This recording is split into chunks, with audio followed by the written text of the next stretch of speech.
هناك لقطة مبكرة لما أبو جعفر المنصور جاء للإمام مالك وقال: إني أريد أن تكتب كتابا توطئه للناس توطيئا، وتجنب فيه شدائد ابن عمر ورخص ابن عباس وشذوذات ابن مسعود.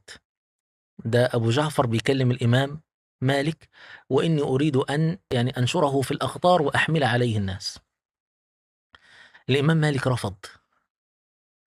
هذا كان أول رفض لتقنين الشريعة. ده رفض إن الشريعة تتحول إلى قانون. وقال: يا أمير المؤمنين، إن هذا الأمر شديد. وقال: إن عند كل قوم علما. طبعا الإمام مالك بيرفض إن كتابه هو يبقى الكتاب الرسمي أو القانون الرسمي اللي منزله الدولة. ظل الوضع على هذا النحو حتى السلطان سليمان القانوني.